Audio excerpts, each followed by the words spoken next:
Hello guys, welcome back to our channel. और आ चुके हैं हम एक और नई साथ। तो आज की वीडियो में हम बात करेंगे महाभारत के बारे में कि महाभारत में जो भीष्म पितामह थे वह अमर होने के बावजूद भी कैसे शिखंडिनी से मारे गए। क्या थे वजह जो शिखंडिनी ने महाभारत के भीष्म पितामह को मारा।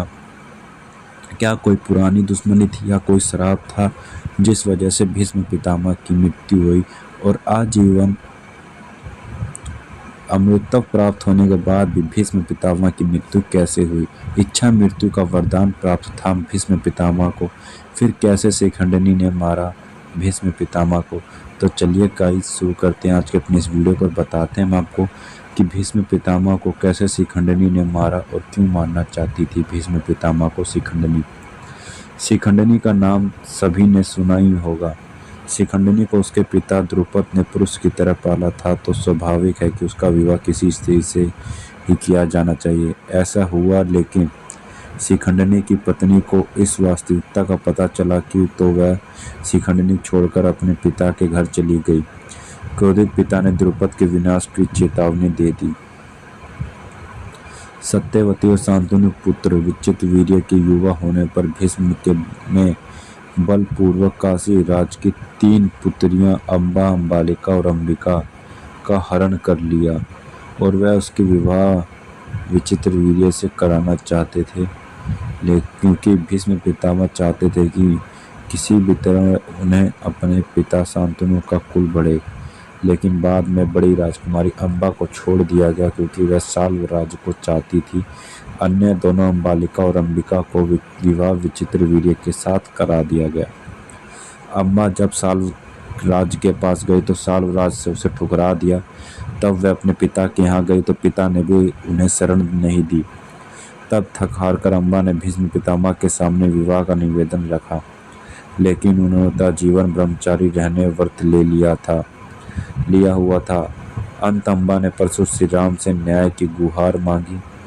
प्रभु परशुराम ने भीष्म से युद्ध किया, लेकिन परशुराम को निराशा ही हाथ लगी। तब निराश अम्बा ने शिव की आराधना की और यह वरदान मांगा कि इच्छा मृत्यु का पर भीष्म की मृत्यु का कारण वह बने। शिव ने कहा कि यह अगले जन्म में ही संभव हो सकेगा। अम्बा तब मृत्यु का वरण कर लेती है। यह अम्बा ही शिखंडिनी के रूप में जन्म लेती है। इसी शिखंडिनी को भीष्म के सामने खड़ा कर दिया जाता है। भीष्म द्वारा बड़े पैमाने पर पांडवों की सेना को मार देने से घबराए पांडव पक्ष में भय फैल जाता है। तब श्री कृष्ण के कहने पर पांडव भीष्म के सामने हाथ जोड़कर उनसे उनकी मृत्यु का उपाय पूछते हैं। भीष्म कुछ देर सोचने पर उपाय बता देते हैं। इसके बाद भीष्म पांचाल तथा मत्स्य सेना की भयंकर संहार कर देते हैं। फिर पांडव पक्ष युद्ध क्षेत्र में भीष्म के सामने शिखंडिनी को युद्ध करने के लिए लगा देते हैं। युद्ध क्षेत्र में शिखंडिनी को सामना डटा देखकर भीष्म अपने अस्त्र त्याग देते, क्योंकि भीष्म ने प्रतिज्ञा की थी कि वह किसी स्त्री से युद्ध नहीं लड़ेंगे। भीष्म ने कृष्ण पर युद्ध धर्म के विरुद्ध आचरण करने का आरोप लगाते हुए एक स्त्री पर वार करने से मना करा। अपना धनुष नीचे रख दिया। कृष्ण ने भीष्म को उत्तर दिया कि आपने हमेशा ही अपने द्वारा निर्धारित मानदंडों पर निर्णय लिया है और ये धर्म की अवहेलना ही की है। आज भी उन्होंने मानदंडों पर शिखंडिनी को स्त्री बता रहे हैं, जिसका पालन उसके पिता ने पुरुष की तरह किया है और उसके पास यक्ष को दिया हुआ पुरुष लिंग भी है। भीष्म के सामने अपने रथ पर खड़े शिखंडिनी लगातार भीष्म पर तीरों से वार किया, लेकिन भीष्म के कवच से तीर टकराकर गिर जाते। शिखंडिनी के तीरों से इतनी शक्ति नहीं थी कि भीष्म की छाती को छेद पाते। तब अर्जुन भी पीछे से भीष्म पर वार करने लगे। अर्जुन और शिखंडिनी के तीरों के रंग एक थे, इसलिए और नज़र कमजोर होने के कारण भीष्म अर्जुन के तीरों को नहीं पहचान पाए। इस तरह शिखंडिनी के कारण भीष्म को संयम मिली। तो ये थी गाइस भीष्म पितामह की मृत्यु की कहानी।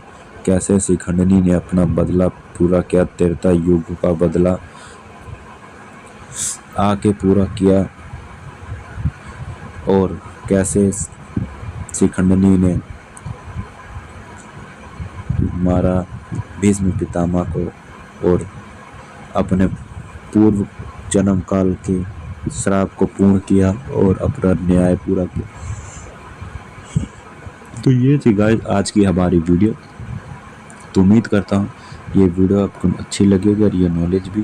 तो वीडियो अच्छी लगी है तो वीडियो को ज़रूर लाइक करें, चैनल पर नया तो चैनल को सब्सक्राइब भी कर लें ताकि ऐसे ही आने वाली वीडियोस नोटिफिकेशन आपको मिलती है। तो मिलते हैं गाइस नेक्स्ट वीडियोस में।